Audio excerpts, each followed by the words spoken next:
Hello students, again welcome to the class. तो अभी तक हम लोगों ने अपने acid base and salt chapter में ये पढ़ लिया हुआ था कि इंडिकेटर क्या होते हैं, क्योंकि बिना इंडिकेटर के हम एसिड और बेस को आइडेंटिफाई नहीं कर सकते। क्यों? आपने लोअर क्लासेस में पढ़ा हुआ था on the basis of taste, जो एसिड होते हैं सोअर एंड टेस्ट होते हैं।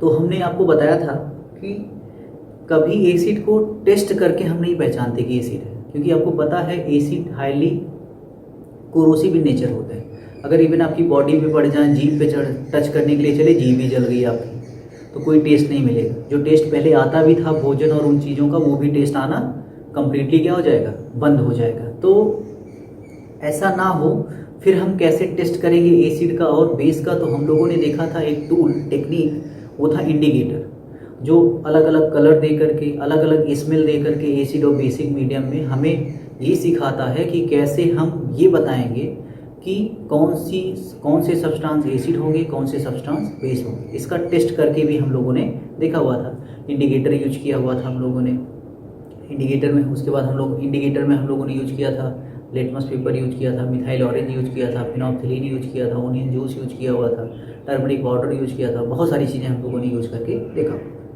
तो ये तो था हमारा इंडिकेटर का पार्ट। उसके बाद हम लोगों ने देखा एसिड क्या होते हैं, एसिड के बारे में पढ़ा ओवरऑल। आर्हेनियस के अकॉर्डिंग एसिड वे होते हैं जो वाटर में डिजॉल्व होकर के H+। ध्यान रहे ये सॉल्यूशन की प्रॉपर्टी होती है। इसकी प्रॉपर्टी होती है सॉल्यूशन की। जो कोई भी वाटर में डिजॉल्व हो करके करेस्पॉन्डिंग वाटर में डिजॉल्व हो करके एसिड देगा, H+ देगा, वही हमारा क्या होता है, वही हमारा एसिड होता है। इस क्रम में एक छोटी सी चीज़, बेस स्टार्ट करते हैं उससे पहले एक छोटी सी चीज़ आप समझ लें। वो छोटी सी चीज़ ये है कि अगर ऑक्साइड हो मेटल का, उसमें भी आप वाटर ऐड कर सकते हो इजीली। तो इससे क्या होता है, करेस्पॉन्डिंग एसिड मिल जाता है आपको, ठीक। और जो आयोनाइजेबल होता है, जो क्या होता है, आयोनाइजेबल होता है। सेम, सॉरी नॉन मेटल लिख दो यहाँ पे, क्या जरूरत है इसमें। बट अगर मेटल ऑक्साइड हो, जस्ट वाटर ऐड कर दो आप, तो आपको मिल जाता है बेस, करेस्पॉन्डिंग हाइड्रोक्साइड। ये भी क्या होता है, आयोनाइजेबल। और कोई भी चीज़ अगर हमें आयोनाइजेबल मिल जाए तो हम ये देखते हैं कि ईजिली उनको आयंस में चेंज करके हम उनके आयंस को अगर एक्सचेंज कर दें तो हमारा प्रोडक्ट मिल जाता है, जो हम लोग न्यूट्रलाइजेशन रिएक्शन में देख चुके हैं ऑलरेडी। ये इतना मुझे डिस्कस करना था इस चीज़ में। उसके बाद अब हम लोग बढ़ रहे हैं कि बेस की तरफ। What is base? बेस क्या होता है, which gives OH minus ion in solution, basically aqueous solution। aqueous solution का मतलब वाटर में। इसको देखते हैं हम लोग क्या होता है। जैसे हमने लिया NaOH, वाटर में डालो आप, NaOH क्या करता है, आयोनाइज हो जाता है, Na प्लस OH माइनस, यहाँ पे लिख दिया जाता है एक्वस, आयोनाइज हो गया, ठीक। इस तरीके से आप आयोनाइज कर सकते हो। सेकंड ले लिया मैंने NH4OH, ये वाटर में जाकर के क्या देता है, NH4 plus OH, NH4 plus OH minus. ये हमारे होते हैं बेस। अब बेस भी हमारे दो टाइप के होते हैं, एक होता है स्ट्रॉन्ग और एक क्या होता है, वीक। स्ट्रॉन्ग बेस कौन होते हैं, जो कंप्लीटली आयोनाइज होते हैं। स्ट्रॉन्ग बेस में हमारे आते हैं एल्कली, ये क्या कर जाते हैं, कंप्लीटली आयोनाइज्ड हो जाते हैं, कंप्लीटली आयोनाइज्ड। जो वीक बेस होते हैं, एक्सेप्ट एल्कली बेसिस, ये क्या होते हैं, वीकली आयोनाइज होते हैं। वीकली आयोनाइज कहने का मतलब ऐसा मत समझिए कि एकदम आयोनाइज नहीं होते। या कम आयोनाइज होते हैं, मतलब ये है कि कंप्लीटली आयोनाइज्ड नहीं, ये समझना है आपको। क्लियर? इसमें एल्कली कौन होते हैं? एल्कली का मतलब आप बस ध्यान रखिएगा, लिथियम, सोडियम, पोटेशियम, रुबीडियम और सीजियम, ये इनके जो हाइड्रोक्साइड होंगे, मतलब LiOH, NaOH, KOH, ये सब आते हैं इसमें। ठीक, क्लियर है ये चीज? कोई दिक्कत इसमें? इसमें आपका NH4OH आ जाएगा और भी बहुत सारे आ जाएंगे।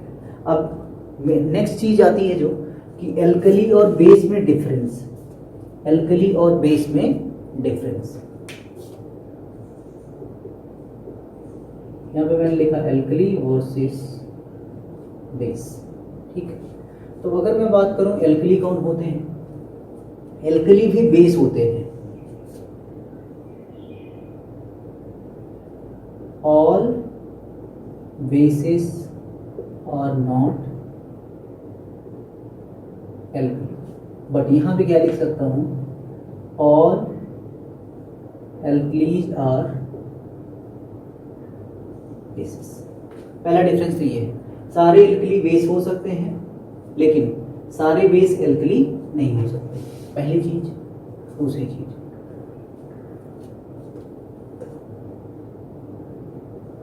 Those basis which is completely ionized in aqueous phase, वो हमारे क्या होते हैं? एल्कली। मतलब सिंपली मैं बोल सकता हूँ alkali are the bases which is completely ionised in water. लेकिन बेस को क्या बोलूँगा? बेस वे होते हैं जो कंप्लीटली आयोनाइज्ड भी हो सकते हैं और कंप्लीटली आयोनाइज्ड नहीं भी हो सकते हैं। तो ये डिफरेंस होता है एल्कली और किस में? बेसिस में। ठीक है, एल्कली और बेसिस में। जो एल्कली होते हैं वो स्ट्रॉन्ग बेस होते हैं, जो बेसिस होते हैं वो तो स्ट्रॉन्ग भी हो सकते हैं और क्या हो सकते हैं? वीक भी हो सकते हैं। ये डिफरेंस आपको पता होना चाहिए एल्कली और किस में? बेस में। ठीक, अब हम लोग देखने चल रहे हैं बेस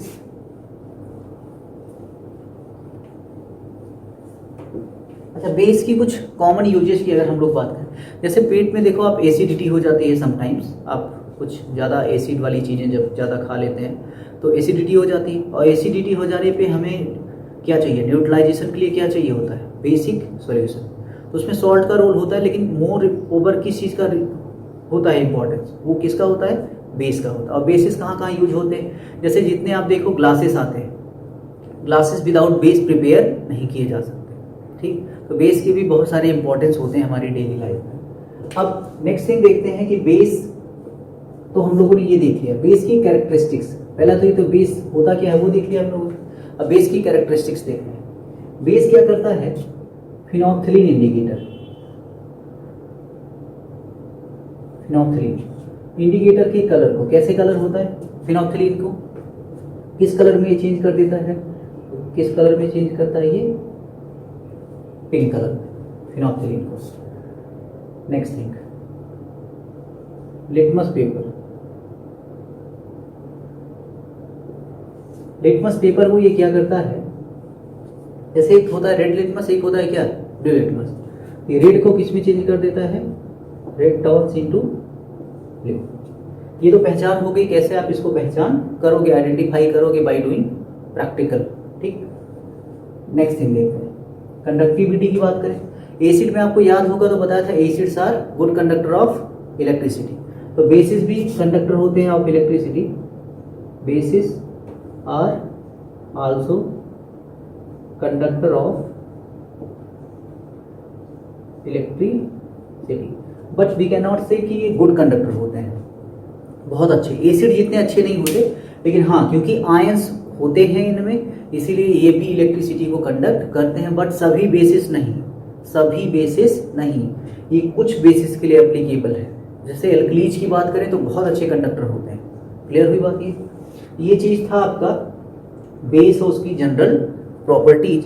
अब ये तो फिजिकल टाइप की प्रॉपर्टीज हो गई, बिहेवियर कैसे हम लोग इनको नेचर में पता करते हैं। नेक्स्ट क्लास में, नेक्स्ट वीडियो में हम लोग डिस्कस करेंगे बेसिस की केमिकल प्रॉपर्टीज, कौन कौन से रिएक्शन बेसिस शो करते हैं। ध्यान रहे, बहुत इंपॉर्टेंट है, बहुत अच्छे से पढ़िएगा इस चीज़ को, मज़ा आ जाएगा आपको कैसे इस चीज़ को करते।